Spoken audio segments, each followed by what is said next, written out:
Back again with another review today.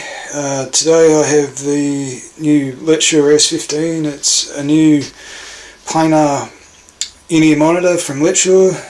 I want to thank Letshuoer for sending these out for review. I'll start with the build quality of the S15. The build quality of the S15 for roughly a $300 in-ear monitor isn't what I'd really expect from an IM in its price range. It's more like, for me, it's more of a $100, $150 build quality wise. Of the shell itself, I didn't really find that it was really up to what I would expect from a $300 in-ear monitor.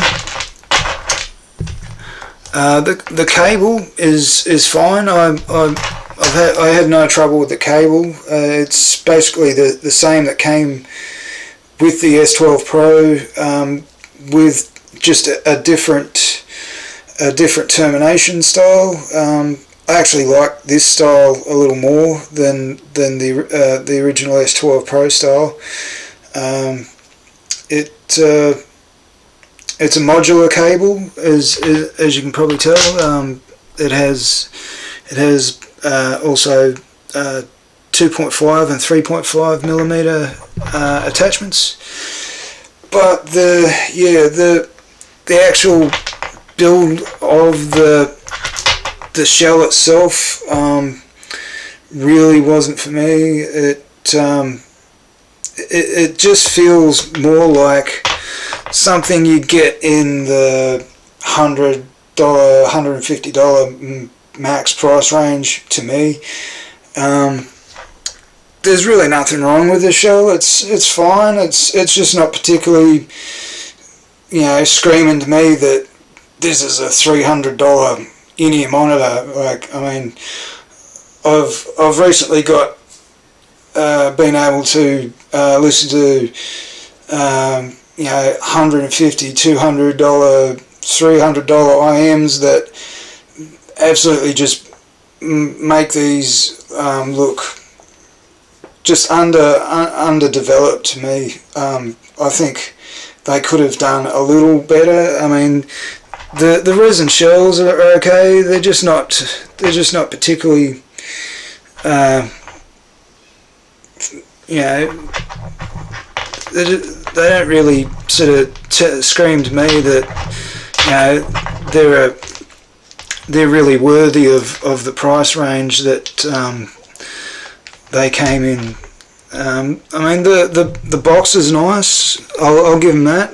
Like, it's got a pretty nice unboxing experience. Got a little drawer down here. You get your tips and your extra modular cable attachments and your case. You get your monitors up in this section with a little some type of little note or something here as well. I didn't open that, but that's basically what you get in the unboxing of the S12. The S15.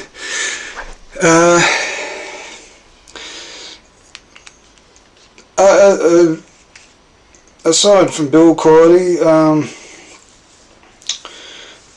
I still preferred the original S12 Pro. The build to me was a little nicer. It was an all metal shell. It had pretty much the same cable, just a different modular plug system. I don't think this is a particular upgrade or an improvement over the S12. And anyway, that's enough about like the build quality, that sort of thing.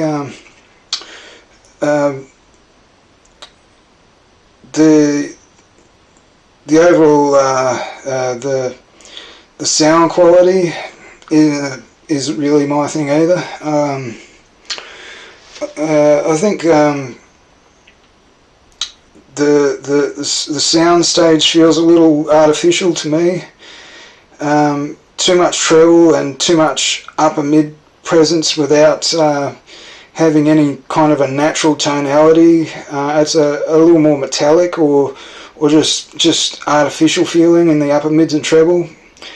The bass, the sub bass, the bass isn't too bad, though it's more natural in its speed and texture, but it pretty much a common planar sounding bass from other planars I've heard, like the S12 Pro and the KZ PR2.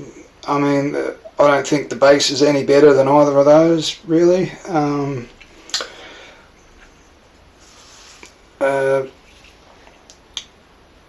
From other planars I heard, I didn't really felt it stood apart from any of those other planars. Some bass tracks sound better than others overall, but in the sub bass isn't really substantial on or that engaging either.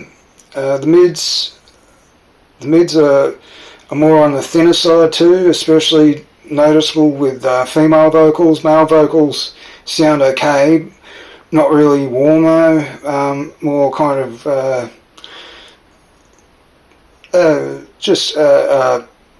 it's got an okay kind of a timbre or tonality for the male vocals, but it's not particularly engaging. Female vocals are on the metallic side without really any warmth to them. Mids overall aren't anything special. They're on the thin side and aren't very engaging or dynamic. The treble is just artificial and feels forced to me. The treble does have some decent extension, but just doesn't feel natural. The vocals are more metallic as are some instruments. Like certain sections of drums can feel a little metallic too, with an unnatural kind of a tonality.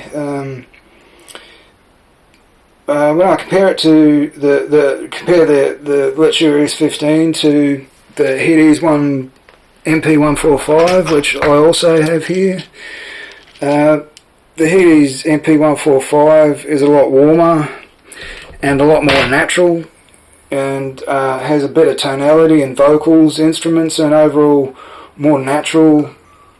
The bass is more natural too on the MP145, with much better depth, better extension, and more organic feel to it. Mids are warmer too, which makes male and female vocals more natural.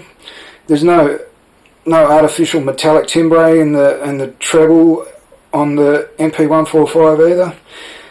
The MP145 just absolutely walks all over the S15 in my opinion, with more natural playback. At half the price of the S15, there's no way I'd recommend the S15 over the MP145. The build quality, the MP145 is much better, and every part of the playback of the MP145 is more natural. I honestly don't know in which way I'd recommend the S15 to anyone without some serious retuning or EQ.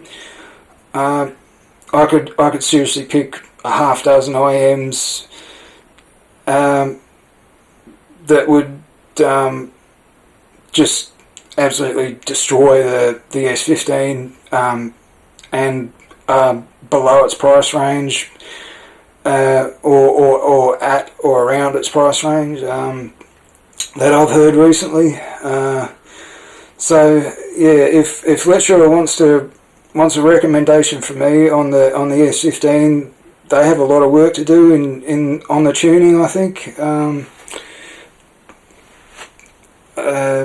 I think the total package is fine. The build quality in my opinion, could have been a little nicer. It could have looked more like a $300 in-ear monitor. To me, it doesn't. And yeah, it's really just not going to get a recommendation for me over some of the in-ear monitors that I've heard recently, like the Oriveti OD200, the MP145, which I just mentioned, the Hedes MP145,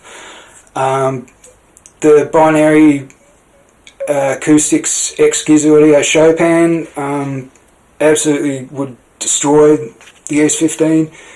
The SimGot EA500 and the new EA500 LM walks all over it, like just destroys the S15.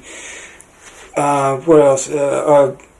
The new Tangzu Neza absolutely obliterates it, like not even close. Like they're more in the same price range. I think maybe the Neza might be a little more expensive, but they are closer to the same price range than a lot of the other IMs that I did mention, and the Neza would absolutely just destroy it, like no competition at all. Anyway, that's about all I've got to say on the S15. Yeah, thanks to Letshuoer for sending them out, but yeah, I haven't really got anything that I can say that I really did like about them, other than, I mean, they did come with a nice modular cable, a nice unboxing experience, but the sound quality itself and the actual build of the S15, the shell, I mean, you know, you can do a lot better for the price range and for less. I just can't see myself recommending it to anyone at the moment without a serious retuning and making them sound a lot more natural and a lot more engaging. They just weren't engaging for me at all. Anyway, that's pretty much all I've got to say on the S15. Thanks for watching, and I'll be sending these on to some of my other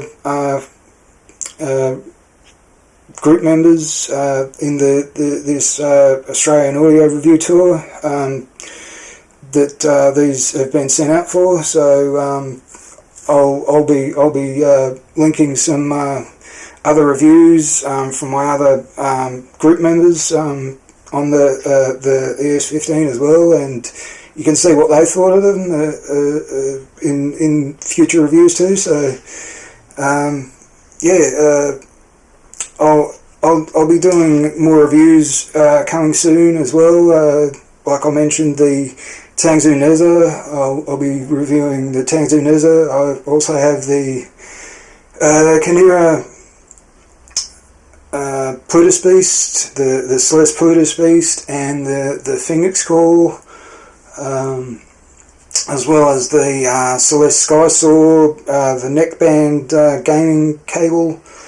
I have what else do I have coming up? I have the Kinera Freya 2 as well in the works. I'll be reviewing them in the next month or so. I'm actually going to send those off to one of my other group members for them to review first, because I've had quite a few products come through and haven't really had a lot of time to catch up on some of my reviews, but I will try and get as many reviews out as I can in the next few weeks, so stay tuned, and thanks for watching, guys. I'm out. See you later, and have a great week.